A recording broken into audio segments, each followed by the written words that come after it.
Effects of Aspirin on Diving by Peter Buzzacott and Jim Chimiak. My doctor recommended that I take 81 milligrams of aspirin, or baby aspirin, every day. Is there any research into how this might affect recreational divers and the risks of decompression sickness? This is a good question. Space limits a more comprehensive response, but here's some answers to the central issues. Firstly, most research papers have participants who are slightly different from typical recreational divers. For instance, they may include Navy divers or just random experimental subjects.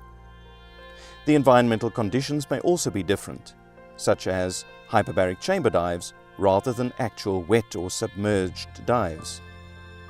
Therefore, whenever we look at research as a definitive guide, we should look for so-called meta-analyses or summaries of everything that shows what happens in the context that we are interested in. This is the so-called gold standard. Unfortunately, there have not yet been meta-analyses related to diving and aspirin, so we still have to look at individual studies. This is a bit like looking at photographs that show snapshots but may not give us the full picture. When we studied the effects of aspirin on diving, we found rat studies in which the rats received a daily dose of aspirin for 2 days before a hyperbaric diving exposure, and they had a reduced incidence of decompression illness in that particular compression profile. This is a very limited study, however. Firstly, it's rats, and secondly, it's not a typical exposure. It's well beyond what recreational divers might use. And the experiment was in a chamber, not in water.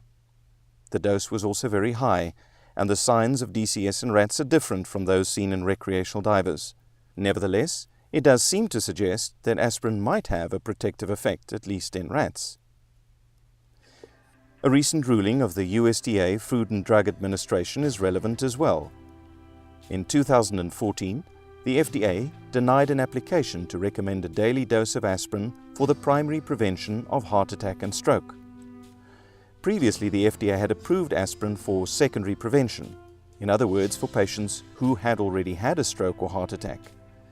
However, more evidence is needed to prove that aspirin may be a primary prevention, in other words, avoiding or reducing the risk in people who have not yet had a stroke or heart attack. The United States Preventative Services Task Force recently reviewed the available evidence and recommended aspirin for use by certain at-risk individuals over the age of 50 following consultation with their primary care provider. Given our aging population, particularly in divers, this may be relevant and could affect many divers. In some hyperbaric treatment facilities, aspirin is prescribed as an adjunctive treatment for hyperbaric oxygen therapy, particularly for decompression illness, in that it thins the blood and may even increase off-gassing. Although this sounds wise, the evidence supporting this prescription is controversial. What is needed is obviously randomized clinical controlled trials, with some patients receiving aspirin and others not. But until we reach that point, it will be uncertain whether aspirin is beneficial, at least for hyperbaric oxygen therapy in general.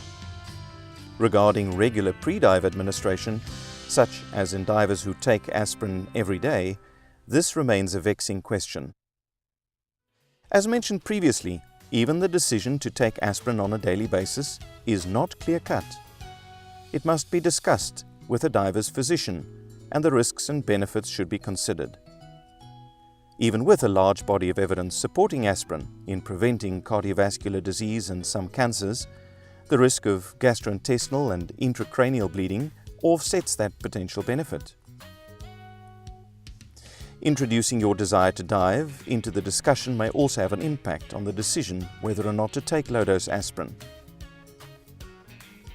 Aspirin is a potent medication and has anti-clotting effects in that it affects the blood platelets.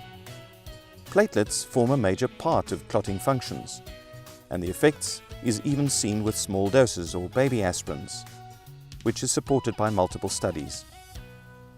The pain-relieving effects of aspirin require much higher doses, and it's a different cellular pathway. The bleeding risks that is, in the gastrointestinal tract or in the brain, affect both divers and general population members.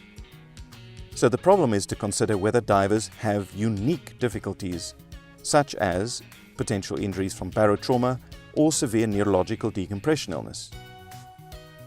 If this occurs, the trauma may actually be exacerbated by the anticoagulant or antiplatelet effects.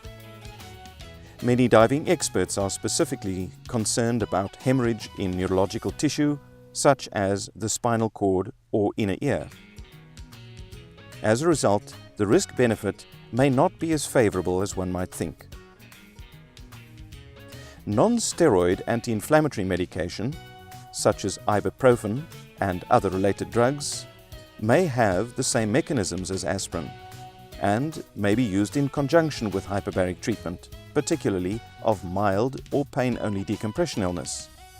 Some investigators have actually specifically looked at the potential benefits. The outcomes were not significantly different, although it appeared that the total number of recompression treatments were reduced in divers that had joint pain-only related decompression illness. In closing, the decision of whether or not to take low-dose aspirin for divers, as well as the general population, remains controversial.